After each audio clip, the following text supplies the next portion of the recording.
नमस्ते दोस्तों, मैं विजय ठक्कर और आप सबका स्वागत करता हूं हमारे एक नए वीडियो में। तो सर, बहुत सारे लोग हैं ना स्टॉक मार्केट में इन्वेस्टमेंट करना चाहते हैं और बहुत ऐसे भी लोग हैं जिनको टेक्निकल एनालिसिस प्रॉपरली पता नहीं है।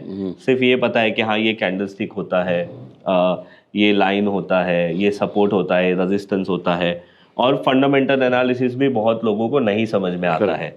बट फिर भी उन लोगों को डायरेक्ट स्टॉक मार्केट में इन्वेस्ट करना होता है, but due to some reason फिर वो किसी भी टिप्स के भरोसे या किसी एडवाइस के भरोसे पे वो अपना काम करते हैं और अल्टीमेटली उनका जो इन्वेस्टमेंट है वो फिर म्यूचुअल फंड की तरफ ज़्यादा शिफ्ट हो जाता है। तो क्या कोई ऐसा ऑप्शन है जिससे ये जो लोग हैं जो डायरेक्ट स्टॉक्स में इन्वेस्ट करना चाहते हैं and they are ready to take risk also, जो ड्रॉडाउन होता है, जो वॉलेटिलिटी होती है, वो ये लोग लेने के लिए भी तैयार है, बट बिकॉज इनके पास टेक्निकल नॉलेज नहीं है, फंडामेंटल नॉलेज नहीं है और अपने फंड को खुद मैनेज करना चाहते हैं, तो क्या ये पॉसिबल है हमारे यहाँ पे, और अगर है तो कैसे, आप बताइए। तो इसके लिए हमारा जो नया मतलब लास्ट 6-8 मंथ से जो चल रहा है मोमेंटिफाई का जो कंसेप्ट है, momentum investing is a very old concept, मतलब more than 100 years old। Correct. तो उसके बारे में रिसर्च बहुत लोगों ने किया है और lot of people have been practising it also, लेकिन वो प्रैक्टिस करने के लिए अगेन नॉलेज की ज़रूरत है। करेक्ट। मार्केट के मतलब चार्ट रीडिंग की नहीं, मार्केट कैसा होता है, फिर उसमें आउट परफॉर्मर कैसे ढूंढना चाहिए, फिर डेटा डाउनलोड करो, एक्सेल में नंबर क्रंचिंग करो, फिर कोई सिस्टम डेवलप करो टू फॉलो दैट, और वो सब अगेन पैशन एंड नॉलेज, वो सबके पास it is not a thing which everyone can do. तो ये जो मोमेंटिफाई है उसमें everything of this is automated. Okay, मतलब just a few clicks and you can back test any strategy. जिनके पास नॉलेज है उनको भी बैक टेस्ट कर सकते, वो भी बैक टेस्ट कर सकते हैं। जिनके पास नॉलेज नहीं है उनके लिए सैम्पल स्ट्रैटेजी हमने दी है, वो सैम्पल स्ट्रैटेजी को बैक टेस्ट कर सकते हैं। ओके। मोमेंटिफाई का बैक टेस्ट होने के बाद लोग एक फिगर देखते हैं सिर्फ, CAGR, हाँ कितना विच इज फाइन। हाँ मतलब लास्ट 5 साल का बैक टेस्ट किया 30% CAGR, किसी का 35% CAGR, मैंने तो 55% CAGR के भी बैक टेस्ट देखे हैं। ठीक है, उनका सिस्टम कुछ होगा, वो क्या करते नो वन नोज, बिकॉज हमने ऐसा इट्स ओपन बुक, आपको जो करना है वो करो, हमारे पास कुछ डेटा आता नहीं है। लेकिन उसमें उसके साथ साथ एक बहुत इंपॉर्टेंट चीज़ है जो लोग मे बी जो नॉलेजेबल है वो देखते हैं, may be 30-40% people ignore that is the drawdown.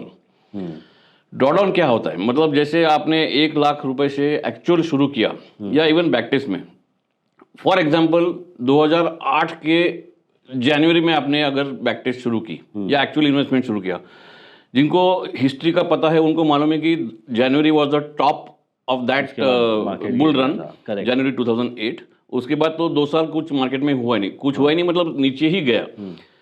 तो every single back test will show a massive drawdown in that couple of years of period. और मैंने खुद सैकड़ों बैक टेस्ट किए हैं on stocks and many other groups. Back test में जो drawdown आता है वो 30%, 35%, 45%। एक बैक टेस्ट में तो मेरा 67% ड्रॉडाउन था। इट वॉज अ सिंपल ये स्टॉक का ग्रुप, आई थिंक निफ्टी 500 में लिया था। और 35-40% ड्रॉडाउन का मतलब लोगों को फिगर दिखता है, लेकिन उसका मतलब समझना जरूरी है। कि जैसे if you had started investing 1 lakh, if you invested 1 lakh rupees on 1 जनवरी 2008, और जब वो मैक्सिमम ड्रॉडाउन हुआ लेट्स से 40%, आपका जो 1 लाख था उसका 60,000 हो गया है, 40,000 उड़ गया। दैट इज बुक्ड, मतलब ये जो ड्रॉडाउन है that is the loss book हो गया है। Correct. तो इसके लिए ये जब है उसका बैक टेस्ट में मोमेंटम इन्वेस्टिंग में क्या होता है, you are riding the momentum. Correct, you are not riding stocks. मतलब बाय एंड होल्ड स्टॉक्स का जो फंडा है for long term, it this is buy and hold momentum. मतलब किसी भी स्टॉक का मोमेंटम में है तो इसने ऑटोमेटिकली लिया, मोमेंटम चला गया, वो एग्जिट हो गया। तो जो बेसिक प्रॉब्लम है लोगों का एग्जिट्स का, वो यहाँ पे सॉल्व होता है। तो अभी जैसे ये एक बैक टेस्ट है, ये मैंने सिर्फ लास्ट कैप पे बैक टेस्ट किया। लास्ट कैप जो ग्रुप है निफ्टी 100, उस पर बैक टेस्ट किया 1 जनवरी 2008 से टिल करंट। करेक्ट। तो इसका लोग रिटर्न देखते हैं, रिटर्न अच्छा है, निफ्टी से अच्छा है। हाँ, मतलब ज्यादातर लोग यही देखते हैं, it outperform Nifty 12.39 and it's a simple back test. मैंने कुछ टेक्निकल वगैरह कुछ ऐड नहीं किया, लेकिन ड्रॉडाउन देखो 32% ड्रॉडाउन, 31.7। तो आप ये ड्रॉडाउन का जो आपने बोला कि भाई समझो अगर आपने ₹1,00,000 डाला था तो 32,000 रुपए एक टाइम पे आपका, yes, at one point of time आपके पास सिर्फ 68,000 रुपीज बचा है। बट अगर आपने ये स्ट्रैटेजी को 2008 से लेके अभी तक कंटिन्यू रखा है तो ओवरऑल आपका 12% and 12.39% over a period of 17 years it is not bad. And हम वहाँ पे देख रहे हैं आपने 2008 के टॉप में शुरू किया था, हाँ। स्टार्टिंग के कुछ टाइम में अपना तो कैपिटल नेगेटिव हो Yes. गया था और उसके बाद ये कभी हुआ नहीं वैसे। इनफैक्ट और एक चीज है, लोगों को सीएजीआर थोड़ा सा हेवी वर्ड लगता है। What is CAGR? In simple layman terms CAGR जो होता है उसको 72 से डिवाइड करोगे तो जैसे ये 12.4 है, तो 70 डिवाइडेड बाय 12.4 अराउंड 5.5 या 6 आएगा। इतने साल में आपका पैसा डबल होता है। तो ये पैसा डबल वाली बात तो नहीं है, but just to give an example CAGR का व्हाट इज बता रहे हो, सीएजीआर। correct. तो मतलब ठीक है, ये this has out perform Nifty, that is more important. और मैंने ऐसे एक रैंडम बैक टेस्ट शुरू किया था, कुछ उसमें सिलेक्शन नहीं किया था। माय मेन पॉइंट जो दिखाना है वो ड्रॉडाउन का है। ये ड्रॉडाउन कब होता है? वो मोस्टली स्टॉक्स वाले पोर्टफोलियो में होता है। इनफैक्ट एक रियल लाइफ एग्जांपल भी होता है। मैंने लास्ट ईयर एक ईटीएफ पे एक वीडियो बनाया था ट्रेडिंग का, उस पे मेरे को डेट भी याद है, 24 अप्रैल 2024, जिस दिन एचयूएल का रिजल्ट आया था और एचयूएल आफ्टर रिजल्ट्स सडनली 5% नीचे आया था इंट्राडे। उसी समय एफएमसीजी का जो ईटीएफ है वो सिर्फ 0.9% नीचे आया था। तो सर ये आपने अच्छा बात बोला एक। तो अभी आप बोल रहे हो कि अगर किसी को टेक्निकल नहीं आता है प्रॉपर, या टाइम नहीं है, या फंडामेंटल एनालिसिस नहीं समझता है, तो उसके पास एक ही ऑप्शन है, वो म्यूचुअल फंड में इन्वेस्टमेंट करे। बट अगर उसको डायरेक्ट इन्वेस्टमेंट करना है तो he can invest in stocks और ईटीएफ वाया मोमेंटिफाई, जहाँ पे आप बताने वाले हो कि कैसे हमें स्ट्रैटेजी बनानी है या फिर कैसे हम हमारा पोर्टफोलियो बना सकते हैं। और एक आपने एग्जांपल यहाँ पे बताया कि भाई इक्विटी वाले लार्ज कैप वाले पोर्टफोलियो में इतना % ड्रॉडाउन होता है, विच इज ऑलमोस्ट 32%। तो मेरा क्वेश्चन ये है, 32% वो ऐसे ही सैंपल में था। मैंने जो देखे हैं वो 55% ड्रॉडाउन वाले भी बैक टेस्ट देखे। तो मेरा क्वेश्चन ये है सर कि अगर समझो कोई आदमी है, उसको इन्वेस्टमेंट करना है, बट चलो अभी इतना ड्रॉडाउन उसको बेयर नहीं करना है, तो और क्या वे है उसके लिए? उसके लिए इनफैक्ट मैं तो बोलता हूँ हर एक आदमी ने, जिसको टेक्निकल्स आता भी हो कुछ भी हो, फिर भी एक ईटीएफ का पोर्टफोलियो होना चाहिए। मतलब पूरा कैपिटल स्टॉक्स में डालने से अच्छा है कि एक पोर्शन ईटीएफ में करो। उसका एक एडवांटेज बोलता हूँ। अभी ईटीएफ मतलब क्या, ये मैं यहाँ पे एक्सप्लेन करता हूँ। जैसे मैंने चार्ट कंपैरिजन किया निफ्टी 50 और निफ्टी 20। ओके, ये निफ्टी 20 मतलब ईटीएफ? निफ्टी 20, हाँ। वो अभी ये जो चार्ट है, वो जो ग्रीन लाइन है वो निफ्टी 50 है। ओके। और रेड लाइन है वो निफ्टी 20 है। निफ्टी 20 मतलब अभी निफ्टी 20 ये एक ईटीएफ है जो निपॉन कंपनी चलाती है, और वैसे और 5-6 ईटीएफ्स है निफ्टी 50 के ऊपर। एसबीआई का है, आईसीआईसीआई प्रूडेंशियल का है, एक्सिस का होगा और लोगों का होगा। लेकिन Nifty 20 is mostly followed because वो नाम में ही निफ्टी है, तो वो लोगों को ज़्यादा अच्छा इमीडिएटली दिखता है। जो एएमसीए ईटीएफ मैनेज करती है, उनका continuously on an intraday basis job यही है कि जैसा निफ्टी 50 का मूवमेंट आ रहा है, they should rebalance their holdings in the ETF. ETF का जो पैसा उनके पास आया है, ईटीएफ में लोग जो बाय करते हैं, सो रिलायंस ऊपर गया तो उनको रिलायंस लेना पड़ता है, ये नीचे आया तो उनको ये बेचना पड़ता है। तो this kind of rebalancing is happening on a minute to minute intraday basis. यहाँ पे जो दिखता है वो ऐसा, ठीक है, हाइंडसेट में दिखता है हाँ ईटीएफ अच्छा चला, मतलब एज पर निफ्टी। तो आज तक जो लोग जो करते आए हैं कि लॉन्ग टर्म एसआईपी निफ्टी 20 में करो, लॉन्ग टर्म एसआईपी निफ्टी 20 में मतलब what you are going to get is the Nifty returns only. Correct. Nifty अगर 14% सीएजीआर दिया तो निफ्टी 20 भी 14% के आसपास सीएजीआर देगा। तो बाद में क्या वी रियलाइज कि NSC has done such a wonderful thing. ये तो सिर्फ निफ्टी का एग्जांपल हुआ, वैसे हर एक सेक्टर का ईटीएफ है। मतलब फॉर एग्जांपल अगर मैं ये एक जस्ट फॉर एन एग्जांपल ये दिखाऊं, जैसे निफ्टी ऑटो इंडेक्स है, ठीक है, उसमें आई थिंक 10 या 15 स्टॉक्स है। सेम वे ऑटो 20 ये जो ईटीएफ है वो ऑटो सेक्टर का ईटीएफ है। तो उसका भी मूवमेंट जैसा निफ्टी और निफ्टी 20 का था, वैसा ऑटो इंडेक्स जैसे जाएगा वैसा ऑटो 20 भी मतलब बेसिकली ईटीएफ उसके एक स्पेसिफिक सेक्टर को फॉलो करता है। हाँ। और आप सेक्टर में मतलब इंडेक्स में इन्वेस्ट नहीं कर सकते, पर अगर आपको वो इंडेक्स में इन्वेस्टमेंट करना है तो आप वो 20 में या फिर उसके ईटीएफ में। और एक बात, जैसे मैंने ऑटो इंडेक्स का इधर दिखाया, तो ऑटो इंडेक्स में ये सब स्टॉक्स है, Ashok Leyland, Bajaj auto, Bharat forge, Bosch, Eicher, Exide. तो आप हर एक स्टॉक लेने जाओगे तो मारुति तो 16,000 है, बाकी 30,000, 15,000 तो ऐसे सब आपने हीरो। ETF ही खरीद लिया तो आपको हाँ, सारे तो stocks ETF का जो प्राइस है वो है 280। When I buy one auto BEES of 280 rupees, I am buying all those auto stocks. ठीक है। ये बहुत बड़ा फर्क है। अभी लोगों को लगता है कि मैंने सिर्फ 280 रुपए में ऑटो 20 खरीद तो, लेकिन उसका मूवमेंट कुछ होता ही नहीं है। हाँ। ये एक मिसकंसेप्शन है। लेकिन ये अगर चार्ट देखोगे, मतलब ऑटो 20 जो शुरू हुआ वो आई थिंक 2022 के बाद शुरू हुआ। ये उसका पूरा हिस्टोरिकल है, यहाँ पे कहीं शुरू हुआ। तो उसका मूवमेंट एग्जैक्टली निफ्टी के ऑटो इंडेक्स जैसा है। अगर निफ्टी ऑटो के कॉन्स्टिट्यूएंट्स एक्सचेंज ने चेंज किए, समझो कोई स्टॉक निकाला दूसरा स्टॉक आया, तो वो उनको भी यही करना पड़ता है, मतलब उनको एडजस्ट करना पड़ेगा। यस। तो ये तो हम मतलब no individual can do that on a day to day basis, क्योंकि उसका रीबैलेंसिंग कौन करेगा? मारुति आज ऊपर गया, बजाज ऑटो नीचे आया, तो मैं थोड़ी, मतलब फर्स्ट ऑफ ऑल मेरे पास 50 लाख 1 करोड़ रुपए होना चाहिए ये सब ऑटो इंडेक्स के स्टॉक खरीदने के लिए। उसके ऊपर I need the knowledge to rebalancing, which is impossible, मतलब फिजिकली प्रैक्टिकली इम्पॉसिबल।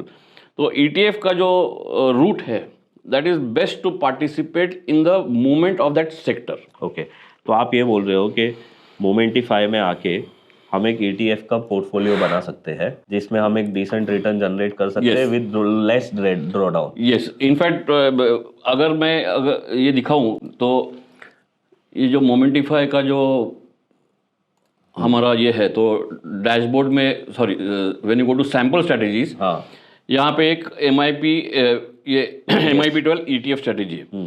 तो उसमें कौन से ग्रुप्स है, ये जो स्टॉक ग्रुप्स है, ठीक है। तो इसमें से माय ग्रुप्स मतलब मैंने जो बनाए हैं, लेकिन जो स्टैंडर्ड ग्रुप्स है वो ये है प्री डिफाइंड ग्रुप्स।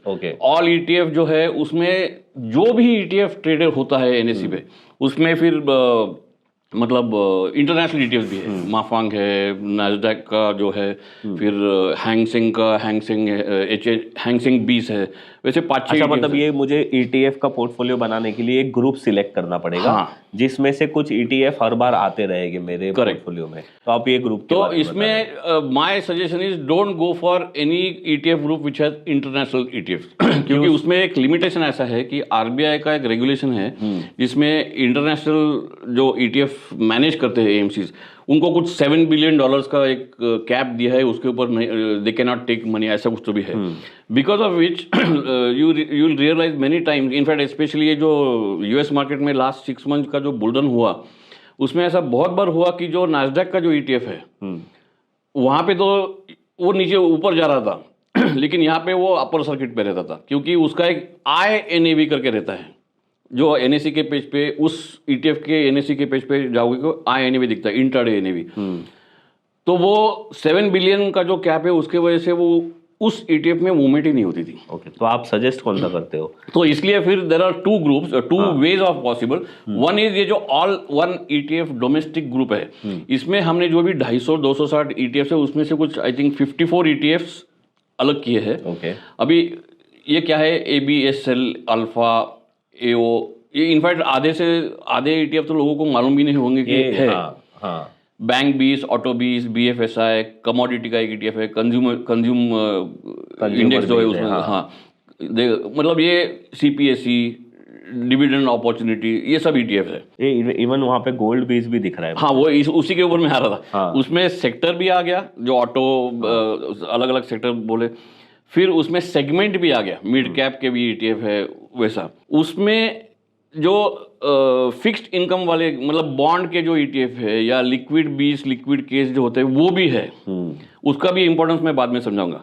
और सबसे इंपॉर्टेंट बात, उसमें गोल्ड 20 सिल्वर 20 भी है। Okay, now this is a very interesting thing which even you can confirm कि आज तक तुमने कभी गोल्ड 20 सिल्वर 20 NSE पे लिया है? इन्वेस्टमेंट के हिसाब से तो नहीं। तो गोल्ड की बात आती है तो क्या करते हो? या तो हम लोग फिजिकल लेते हैं, या तो ट्रेड करना है तो कमोडिटी में जाते हैं। बहुत सारे लोगों को ये मालूम नहीं, वो जो गोल्ड की मूवमेंट है, एग्जैक्टली सेम मूवमेंट यहाँ पे गोल्ड 20 की होती है, जो सिल्वर की मूवमेंट है वो सिल्वर 20 की होती है। और सबसे इंपॉर्टेंट बात कि जो लास्ट 6 मंथ्स में जो गोल्ड और सिल्वर का जो मूवमेंट हुआ है, सबको मालूम है, उसमें कुछ बोलने की जरूरत नहीं है। तो जिन लोगों ने ETF का मोमेंटिफाई शुरू किया, उनका जो ETF का पोर्टफोलियो है, that has out performed even the stock portfolio because of gold भी सिल्वर, बिकॉज ऑफ गोल्ड और सिल्वर। हाँ, अदरवाइज इनफैक्ट इतने लोग बोलते हैं कि मैंने कभी गोल्ड 20 लिया ही नहीं था डीमैट में, लेकिन यहाँ पे तो लेना पड़ा क्योंकि वो आया ही है। जो मतलब दैट इज समथिंग, आपको तो रूल्स फॉलो करने हैं, बाद में एक क्लिक करना है सिर्फ, maybe once a week या once a month that will come to. तो इसका जो है, ये जो लिक्विड केस की मैंने जब बात की या बॉन्ड्स की, जो हम लोग ये जैसे कल का ही आपका वीडियो था MKLH का मार्केट क्या लगता है, उसमें एसेट क्लासेस दिखाते हैं। करेक्ट। जब कभी ना कभी तो होता ही है, निफ्टी या equity market goes in a bear market, जैसे 2008 में हुआ था, बॉन्ड चलते हैं 2 साल तब बॉन्ड चलते हैं। तो bond is outperforming Nifty, मतलब it will outperform mostly all ETFs also. तो उसमें ऑटोमेटिकली जब वो स्कैन में समझता है कि बॉन्ड इज आउट परफॉर्मिंग, वो जो बॉन्ड का ETF है वो आ जाए आपके तो अभी आप मुझे बताओ कि मैं जैसे अपने मोमेंटिफाई में मुझे वो बताया, तो मुझे ये स्ट्रैटेजी कैसे बनाना चाहिए? हाँ, तो उसके ऊपर आते हैं। जैसे ये मोमेंटिफाई के पेज पे गए तो यहाँ पे सैम्पल स्ट्रैटेजी है। मैंने सीधा MIP12 ऑन ETF। तो instead of all ETFs my only suggestion is go to all one ETF domestic. Okay. क्योंकि जिस रीजन के लिए मैंने बोला इंटरनेशनल ETF का ग्रुप मत लो, उसके लिए तो मैंने यहाँ पे एक नाम दिया मेरा कुछ ETF का, ठीक है। और बाकी जो भी है मतलब यहाँ पे जैसे ये मेरा अलोकेशन 1 लाख रुपया कर दीजिए। हाँ, इसमें main thing is I can start lump sum, I can start lump sum with SIP और I can start SIP also. मतलब किसी को महीने का सिर्फ 5,000 रुपये ही इन्वेस्ट करना है तो they can start every month 5,000 rupees as SIP in this Momentify. Okay. तो by default it comes as 1 lakh. तो उसका जो क्राइटेरिया है, आउट ऑफ दोस 250 10 लाख है। हाँ 10 लाख, वो जो 250 के जो टोटल ETFs है उसमें you at any point of time you will hold only 10। Correct. Number of stocks 10। जब वो 20 के नीचे जाएगा आउट परफॉर्मेंस में, that will give an exit. Okay. और rebalancing is monthly on the first of every month. और उसमें जो क्राइटेरिया सिलेक्ट किया है, बाकी टेक्निकल पैरामीटर्स कुछ भी नहीं है। इसमें एक ही क्राइटेरिया है कि that has to be outperformer in the last 252 days as well as in the last 20 days. बस ये 2 आउट परफॉर्मर है। इनफैक्ट ये retracement from all time high भी है 50%। वो people can play around with it, मतलब lot of people keep tweaking जो back test में क्या क्या कर सकते हैं वो सब है। अगर कुछ भी मालूम नहीं है तो सिर्फ जो दिया है वो ही किया, तो इसको सेव करो। हाँ, मतलब आपका जो अमाउंट है वो आप चेंज कर सकते हो obviously. In fact you can change anything. ये सिर्फ सैम्पल स्ट्रैटेजी है, ये रिकमेंडेड नहीं है। तो this is just to as a starting point. उसमें आप कुछ भी चेंज कर सकते हो। और इसके अगर मैं बैक टेस्ट में आ गया तो ये मोमेंटम इन्वेस्टिंग, तो मैंने यहाँ पे ये जो मैंने वहाँ सेव किया वो ऑटोमेटिकली यहाँ पे दिखेगा R जोन में। तो R जोन में एवरीथिंग जो वहाँ पे सिलेक्ट किया एग्जैक्टली वैसा ही आएगा। तो इसको मैं बैक टेस्ट करने वाला हूँ। तो सिमुलेटर में क्लिक करेंगे तो इसमें पीरियड ले सकते हैं। अभी यहाँ पे पीरियड में और एक चीज़ जो इंपॉर्टेंट है, बाय डिफॉल्ट कुछ भी डेट आएगा, लेकिन majority of the sectoral ETFs started only after 2022।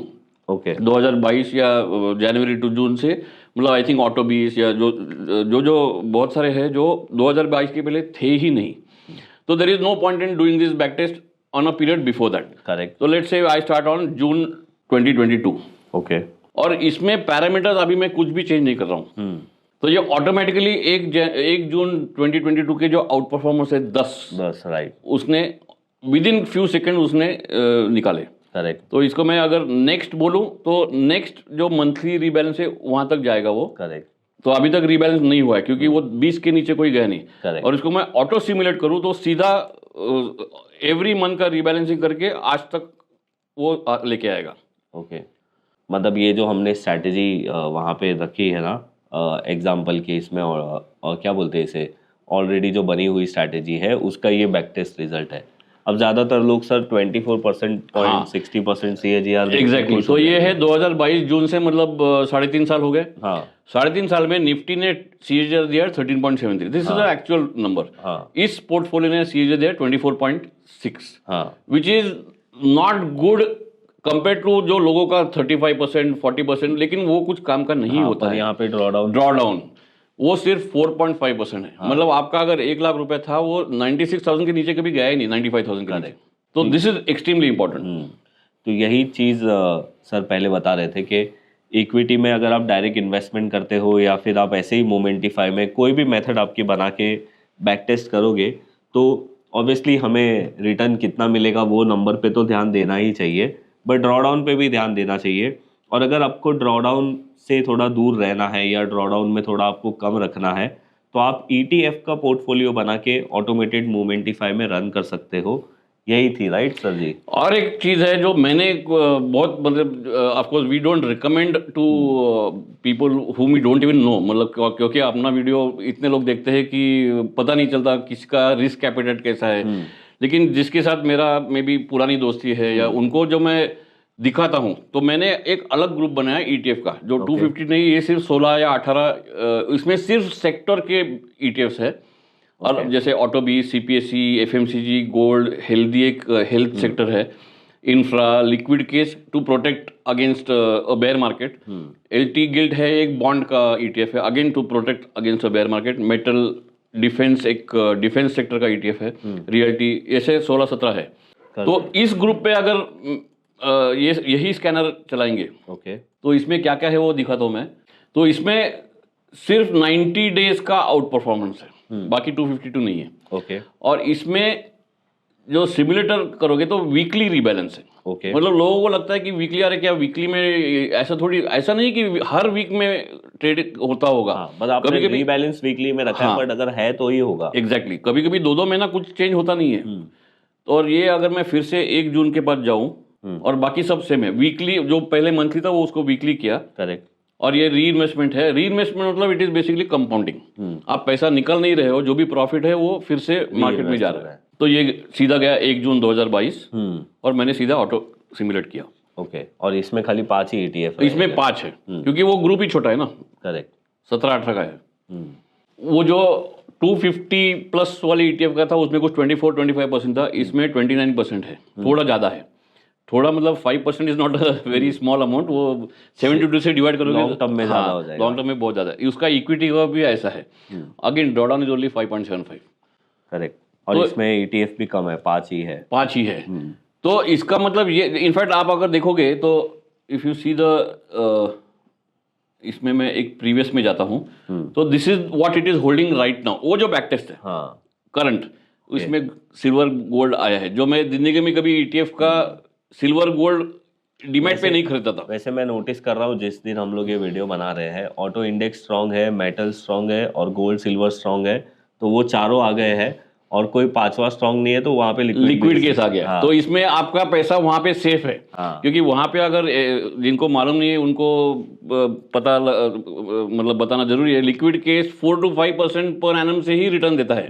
कुछ खास नहीं, लेकिन कुछ तो रिटर्न देता है। मतलब जब भी आपके ट्रेड नहीं बन रहे हैं तो आपका पैसा आपको लिक्विड केस में शिफ्ट कर देता है। तो automatically 1/5 of your capital is already in liquid case. तो अगर ऐसे समझो फॉर सम रीजन, कोई बता नहीं सकता मार्केट का टॉप कब होगा, अभी तो बुलटन चल रहा है, लेकिन मार्केट नीचे जाना शुरू हुआ तो और एक ETF यहाँ से निकल के और एक कोई बॉन्ड का ETF आएगा, या उसमें बॉन्ड में LT गिल्ड है, एक गिल्ड 5 है, ऐसा 2 बॉन्ड है। आप चाहिए तो उसमें 2 बॉन्ड ऐड करो। मैंने एक ही किया है। करेक्ट। और दूसरी चीज ऐसी है कि let's say gold, silver, liquid case और कोई बॉन्ड, 4 एकदम बेयर मार्केट है तो 4 तो उसी में जाएंगे। और 5वां एक प्रोविजन आपको रखना चाहिए, क्योंकि एक बहुत पुरानी कहावत है, there is always a bull market somewhere. इसीलिए वो आएगा। एक तो रहने दो, मतलब एक तो सेक्टर आउट परफॉर्मर रहेगा। मे बी जैसे कोविड में फार्मा सडनली शूट अप हुआ था, सब IT चला, तो एक तो आउट परफॉर्मर हो सकता है, तो एक उसमें सेक्टरल ETF आना चाहिए। ओके, तो आज का देखो वीडियो बनाने का मेन इंटेंशन ये था कि हम उनको बताना चाहते हैं कि भाई अगर आपके पास टाइम नहीं है, आपको टेक्निकल एनालिसिस समझता नहीं है, या आपको फंडामेंटल समझता नहीं है, या फिर आपको इंटरेस्ट ही नहीं है ये चीज़ों को समझने के लिए, या सबसे ज़्यादा फेयर रीज़न तो ये हो सकता है कि आपके पास टाइम नहीं है due to any other reason, तो आप यहाँ पे आइए। मोमेंटिफाई में आप अपना सैम्पल स्ट्रैटेजीज है, आप वो चेक कर सकते हो, उसको बैक टेस्ट कर सकते हो। आपको डायरेक्ट स्टॉक्स में करना है, आप डायरेक्ट स्टॉक्स में कर सकते हो। अगर आपको उतना स्टॉक्स में ड्रॉ डाउन का रिस्क नहीं लेना है तो सबसे बेस्ट है आप ETF में कर लो। यहाँ पे क्या होगा, ऑटो सेक्टर के स्टॉक्स आएंगे स्टॉक्स वाले पोर्टफोलियो में, कंपैरेटिवली ETF में क्या होगा, ऑटो सेक्टर का ETF ही आ जाएगा। तो यही पूरा एजेंडा था आज के ये वीडियो का। And in fact couple of things I want to highlight. ये इतने साल मार्केट में रहने के बाद भी I have still not understood market को पहले कैसे पता होता है। कुछ चीज़ें। हाँ जैसे फॉर एग्जांपल मैंने खुद मतलब रियल मोमेंटिफाई भी चल रहा है, वर्चुअल भी इतने सारे हैं, बैकटेस्ट भी इतने सारे हैं। कोई भी ETF का मोमेंटिफाई जनवरी से आप बैकटेस्ट करोगे तो पहलगाम कब हुआ था? मार्च में। हाँ। सिंदूर कब हुआ था? अप्रैल में। Right. डिफेंस स्टॉक फरवरी से आना चालू हो गए थे, डिफेंस का ETF। हाँ वो तो बात आपकी बराबर है कि किसी को पहले से पता होता है बहुत सारी सेम वे ऑटो सेक्टर में जो GST का न्यूज़ आया, हाँ वो आई थिंक सितंबर में आया। हाँ। जुलाई अगस्त से ऑटो भी था, अभी भी उधर ही है, मतलब आउट परफॉर्मर है। तो ये तो एक अच्छा सिग्नल हो जाएगा ना Exactly. सर। ये अपने लिए एक आइडिया हो जाएगा कि अरे ये सेक्टर तो ऑटोमेटिकली मार्केट आपको बोल रहा है कि क्या चल सकता है। अगेन चलने वाला है नहीं, चल सकता है। And you can be your own fund manager, ये हमारा जो मेन लाइन है। Correct. Be your own fund manager. Market आपको बताएगा क्या लेना है क्या नहीं लेना। राइट।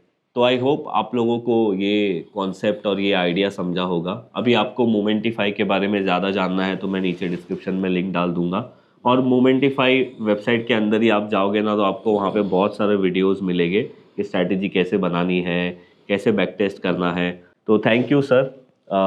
हमने सोचा कि ये इम्पॉर्टेंट चीज़ है आप लोगों के साथ शेयर करनी चाहिए तो हमने कर दिया। अभी इसके ऊपर हम फ्यूचर में भी कुछ ना कुछ वीडियो लाते रहेंगे इसके फीचर्स के बारे में। आपको जो भी अच्छा लगा है आप कमेंट में बताइए। अगर ऐसा लगता है कि ये वीडियो में कुछ हमने अच्छी बातें बोली है तो अपने फ्रेंड्स फैमिली के साथ शेयर करिए, और चैनल अगर सब्सक्राइब नहीं किया तो सब्सक्राइब ज़रूर करिए। मैं मिलूंगा आप लोगों को ऐसे ही कोई नेक्स्ट वीडियो में, तब तक के लिए bye bye. Thank you sir. Thank you, bye bye.